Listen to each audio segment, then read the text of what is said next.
Now for our story. The suit through which Bill Meade hoped to obtain custody of his baby son was in its second day. Angus McKillop, Bill's attorney, had called as witnesses Kit Calvert's uncle, David Bowman, the child's nurse, Louise Thorndike, and Lucy, the frightened old woman who had been the housekeeper in the Calvert home for many years. But Farnsworth, the Chicago attorney who was handling Kit's case, had managed to cast doubts upon the testimony of each of these witnesses during his own cross-examination of them. Now, Bill Meade himself is being cross-examined by Farnsworth and anxiously watched by Aunt Mary and her niece Peggy Douglas, who today has come to court for the first time. Mr. Meade, you say that many men support a wife and child on the salary you earn. Am I to understand by this statement that you plan to remarry? No, I have no such intention at the present time. At the present time? You mean you plan to remarry at some time in the future, but not right away? Is that what you want us to believe? I mean just what I said. I do not intend to remarry. Are you sure of that? Certainly I am. And yet, Mr. Meade, it is my understanding that until recently, you definitely did intend to marry again, just as soon as your divorce was granted. That, in fact, you planned to marry the same young woman to whom you were formerly engaged, the young woman with whom you have frequently been seen since your marriage and subsequent separation. I refer to Miss Peggy Douglas. I object. The question is immaterial. Your Honor, the question is immaterial only if the future of the child is immaterial. We're here to determine who shall have custody of an infant. Certainly the child's environment will be affected by the woman, if any, who presides over the home. The woman who can feed him or not feed him, as she chooses, who can clothe him or neglect to clothe him, who can love him or not love him. Objection. Objection overruled. If it can be demonstrated to the court's satisfaction that Mr. Meade does indeed plan to remarry, the testimony is admissible. Thank you, Your Honor. You may proceed. Now then, Mr. Meade, you stated a moment ago that you do not intend, that you are not planning to remarry. Do you wish to retract that statement? No, I don't. It's true. Now then, tell the court this. Have you had any such plan at any time since your wife has granted a divorce from you? No. You mean to say you had no intention or desire to remarry? I said I had no intention at the present time. I see. Not at the present time.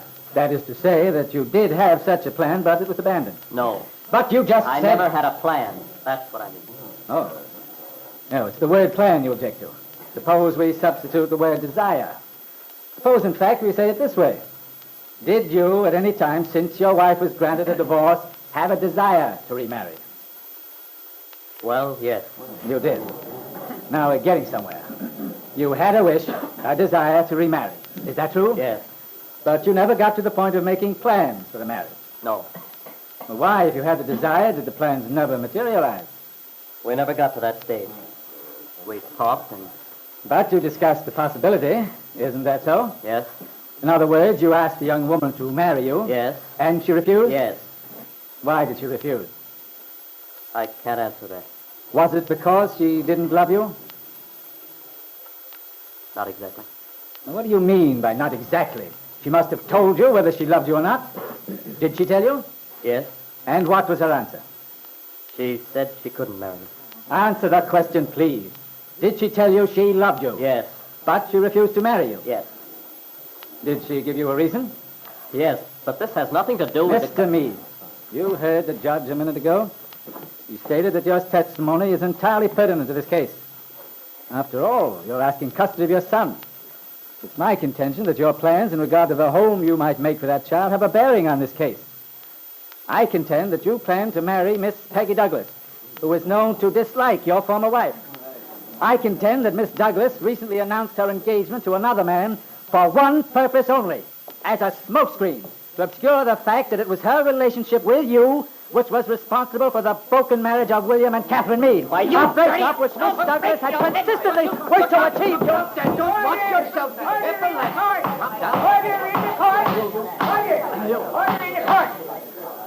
Your Honor, I demand that this man be cited for contempt of court, not to mention assault and battery. Just a moment, Mr. Farnsworth. Mr. McKillop? Your Honor, this is most regrettable. Your client has committed a grave error. I'm terribly sorry, Judge Willoughby. I've lost my head. The things he was saying... One moment, Mr. Meade. It is possible that there may be extenuating circumstances for your behavior. You've been under a severe emotional strain, I'm sure. But this is a court of justice. It is in our power to punish you severely for this act of violence. However, In view of the circumstances, we will suspend such punishment, on condition that you give your solemn pledge to abide by the orderly rules of the court in future. After all, Mr. Meade, if everyone were to behave in such unseemly manner, it would be impossible to bring any case to a just conclusion. Yes, Your Honor.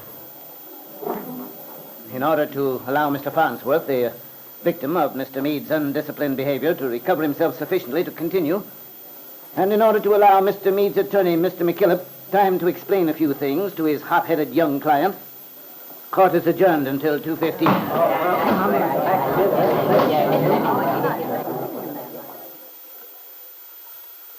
Aye, lad. You threw the fat in the fire, now do to it. To strike the opposing attorney, why, it's a grave matter. I know, Mr. McKillop. It was an awful thing to do. But I don't even remember how it happened. I just saw red. Went sort of blank. It was like a nightmare. Yeah, but for a man in a bad dream, you certainly have good aim. I'll say that for you. Right on the chin. Clean a blow as I've ever seen. Down he went. What a fine sight it was. The slippery scoundrel. He had it coming to him all right. Yeah, but that's neither here nor there. You're out of order, lad. Strictly out of order. I know. I'm terribly sorry, Mr. McKillop. Do you think this will make it worse for us? I mean, do you think the judge... I'm not sure, boy. If the judge wanted to, he could have punished you severely for such wild, disrespectful behavior, but the fact that he didn't, I don't know. Well, Judge Willoughby's a fair man. What's more, he's a human being. Still, he has his dignity to maintain and his position. Oh, yes, of course. He couldn't let me get by with a thing like that without telling me off. It isn't as if I didn't realize how wrong I was, but... Well, when Farnsworth began saying those things about Peggy, who's been so honorable, so decent and sweet all the way, well, I couldn't take it, that's all. Why does he have to bring her into it? It has nothing to do with Peggy. She's not on trial. And neither are you. That's why Farnsworth's way of working is so tricky. He put you on trial in his own way. In other words, we're on the defensive when we should be on the offensive. That's just about the size of it. Oh, I'm an awful dope. I ought to have my head examined. No, your heart, lad. It's your heart that's gotten you in all this trouble to begin with. Yeah, I guess you're right, Mr. McKillop. I wonder if the guy ever learned. Being a bachelor, that I couldn't say. Yeah, maybe you're lucky. But I'm afraid I'm not the stuff bachelors are made of. Not that I expect I'll remarry the way things are. But if only we could win the case. If I could bring that boy of mine up to be a decent person, well, then I'd feel that my life had been worth something. Mr. McKillop, do you think we're absolutely sunk? Or do you believe we have a fighting chance? I'm not sure, boy. But we may win yet. You see, we still have a card up our sleeve. We have? Something that might even balance the boner I pulled today? I hope so. Well, what is it, Mr. McKillop? Well, it seems to me we've called everyone to testify who could have helped us. There's one witness we haven't called. One that may carry a lot of weight. Really? I can't imagine who that could be. Now, this may surprise you, lad, but the next witness we're calling is someone who is more a friend to you than you realize. Your ex-mother-in-law, Jessie Calvert. Angus McKillop had great hopes that Jessie, who had already received formal notification that she was being summoned, would indeed be of value to Bill's case. Remembering what she had told him the night they had met in the courthouse square, recalling the hatred in her voice when she spoke of Kit, and even of Ben Calvert, her husband.